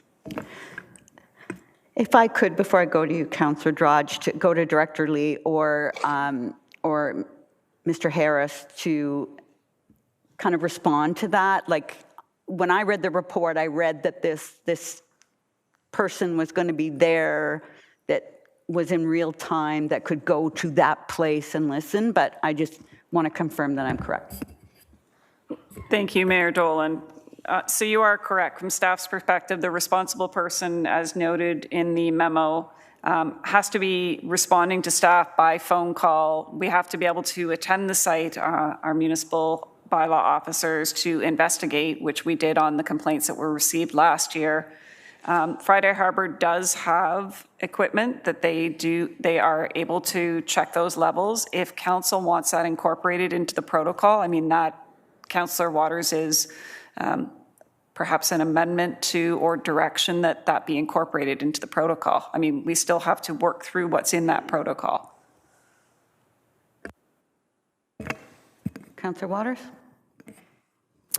If we could put an E in there stating that both the town and Friday Harbour will work towards a protocol which includes a technical way to assess the sound levels so that we can learn from what's happening out there and make technical solutions that are going to work, not sending our bylaw officer out to say, yeah, it sounds too loud, when he doesn't have the tools to do it. We need to give them the tools, and I think Friday Harbour, on the same side of things, has to be able to record those decibel readings so that we can learn from this, so that next year we're not sitting here arguing over the same things again. So this will become much easier next year to do it. Unfortunately, the residents of Big Bay Point may have to go through another summer to find what is that happy solution to resolving this. Everyone wants the music, they just don't want it so loud. So, can somebody... as you were speaking, yes. Our clerk's office drafted something. I'll have you read that, okay. Item D, and I'll go to Director Lee. Thank you, Mayor Dolan. I would suggest that includes quantitative measures. Mm-hmm.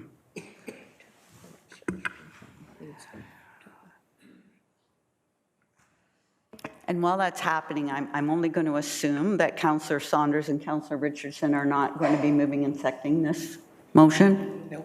So we'll need a mover and a seconder on this as well. Deputy Mayor Fowler. Councillor Zanella. Quite. I don't know. It's still not spelled properly. While they're quickly going over that, I'm going to ask if there's any other... Oh, sorry, Councillor Drodge. I'm sorry. Thank you, Your Worship.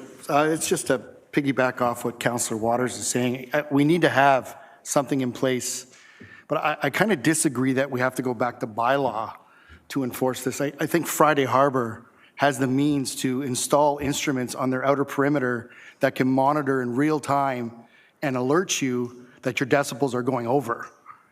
And you don't have to have residents call the town and the town come out and all that take place. I think you can deal with this internally, install these measuring devices on your outer perimeters, because you are outdoors, there's wind, sound can be very loud in one spot one day, the next day it could be dead quiet. So if you have stuff on your perimeter set up to notify you that you are going over your decibel level facing West Street on that particular day, then you can turn your music down accordingly or adjust it in some sort of a way to lower those decibels. And we don't have to get involved through bylaw and all that, and the residents aren't calling in because you're under your decibel level. Councillor Waters. I think that D allows that opportunity to happen, so that it's broad enough that it's a team approach between the town and Friday Harbour to come up with a protocol. So that could be the protocol, that Friday Harbour deals with it internally without having to call. But I still think it's a good idea that we have our own sound measuring devices anyways. So I'll approve that in the budget. We put it in the 2025 budget. So I think the way it's written now does allow for a solution to be, that we can come to between Friday Harbour and town staff around a quantitative solution that helps us to learn how to bring down the noise so that residents don't have to put up with noise, even if they are allowed to go Friday and Saturday nights. I appreciate what you're saying. I think the point I'm trying to make is your solution, what we're trying to do is basically going to allow this to happen for the entire 2024 summer.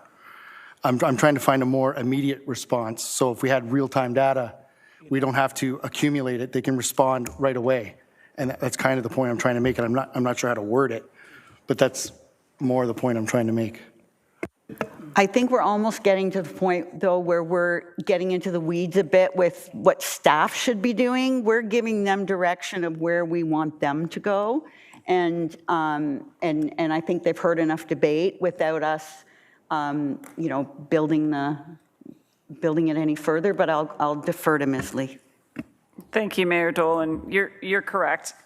Staff have to work within the bylaw and how we process all of the exemption and implement and compliance under the bylaw. So we want to be consistent about that. What we're suggesting in the protocol is that there would be specific discussions between Friday Harbour and the town on what quantitative measures could be put in place. But I do want to be clear, the town is not buying a sound monitor. Staff are not qualified at this point, and that's not what we're suggesting.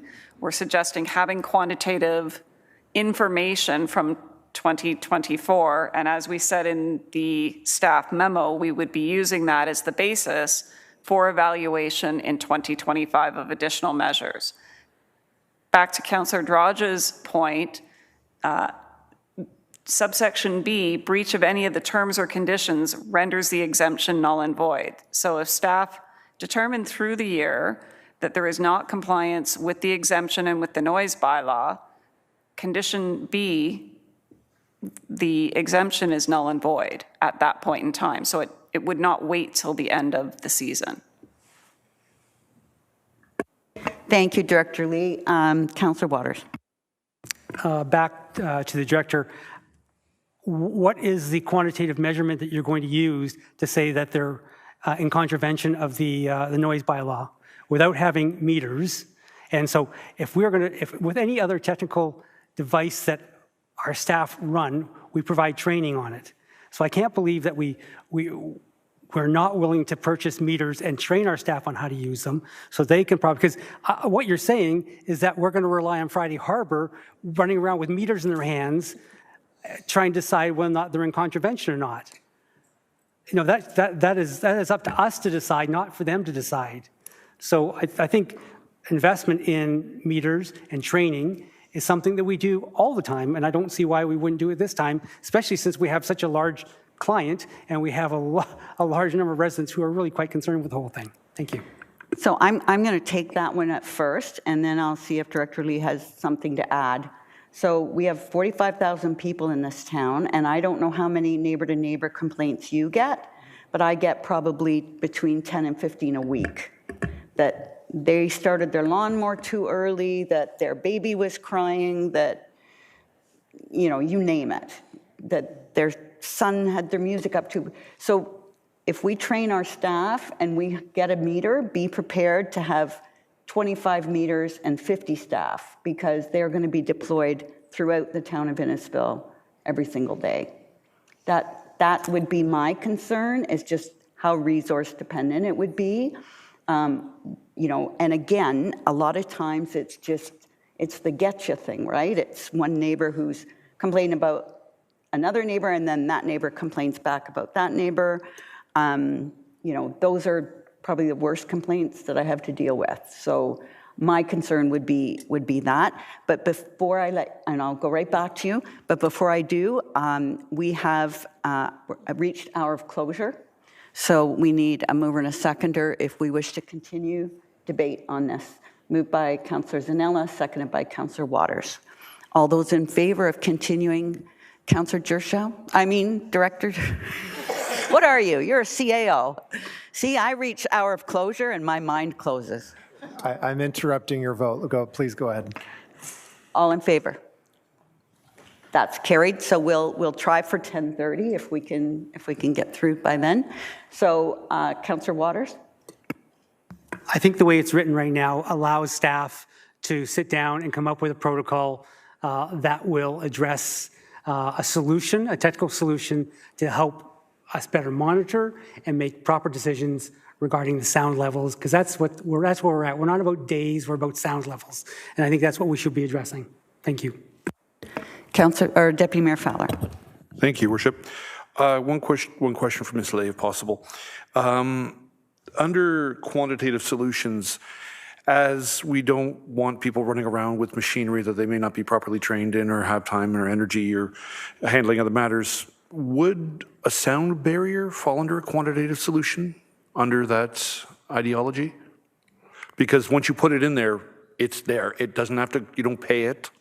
You don't have to worry about benefits. You don't have to worry about getting caught between residents. It's just a wall, a sound barrier. Is that a feasible discussion that could be included under quantitative solutions? Again, I think we should let staff work it out, as opposed to us trying to micromanage what the solutions are, being none of us are sound experts. But Director Lee, I'll go to you. Thank you, Mayor Dolan. There are a number of measures that Friday Harbour had implemented. Those were not Friday Harbour staff. They were done by a qualified noise expert making recommendations. So I think town staff would want to continue to work with those experts to determine what other solutions. They have professional obligations. They will advise, and town staff can then determine whether we need to bring on our own noise expert to assist the town. But I do know CAO Gershow was looking to speak. Sorry, Mr. Gershow. Thank you, Mayor Dolan. Just to build on Director Lee's comment, I guess it's just a reminder for members of council. I think we hear what you're saying. We know that there's a broader set of questions around noise and our ability to enforce it, and whether our bylaw properly works to address the concerns we're hearing. I guess my reminder for this evening, though, is we have a fairly narrow thing in front of council, which is an exemption request under our existing bylaw. And so, in my opinion, what's in front of council is not to discuss the capabilities or technology that the bylaw department has, but rather coming back to the question at hand, which is Friday Harbour's application. Thank you. And I had one other question, if I could, please. There was a few questions about fireworks, and I just wanted to clarify that the noise exemption is not for fireworks, that's a fireworks bylaw, not a noise bylaw. And could you just explain that a bit further, either Director Lee or Mr. Harris? Through your worship, that is correct. The application before us is for noise under the noise bylaw. The fireworks bylaw contains the regulations around firework use. And through that process, those reviews are delegated to the fire department for review for large shows like ones that would happen at Friday Harbour. So this application is just for noise, not for fireworks. Thank you. Other questions or comments from members of council? Councillor Drodge. Thank you, Your Worship. Just for some clarification, this is only for the 2024 season? So this will come to council again for 2025 if we for lack of better words, didn't like what we seen? Through you, Mayor Dolan, this is solely for the 2024 season. Friday Harbour would have to make an application for an exemption for 2025, and council would be considering that under the bylaw unless the bylaw changes. Final chance for questions or comments. So I'm going to call the vote. Is there a need to have this one recorded as well, or are we just going to vote? Okay. All right. Go ahead, Councillor. Sorry, Madam Mayor, can we change the mover and the seconder, Sorry, please? yes. So we had a mover, it was Deputy Mayor Fowler, and Councillor Zanella was the seconder.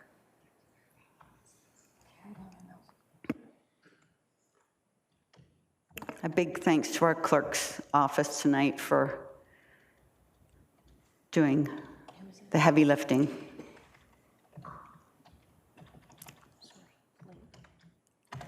Thank you.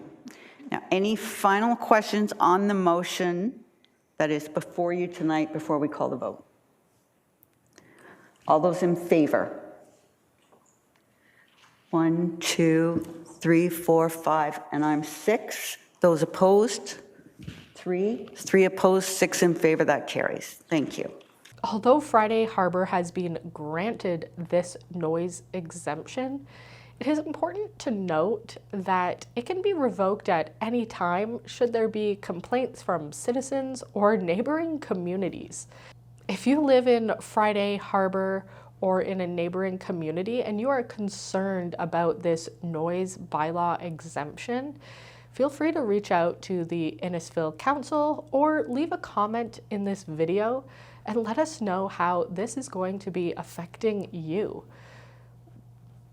Merci for watching, and we'll see you down the river.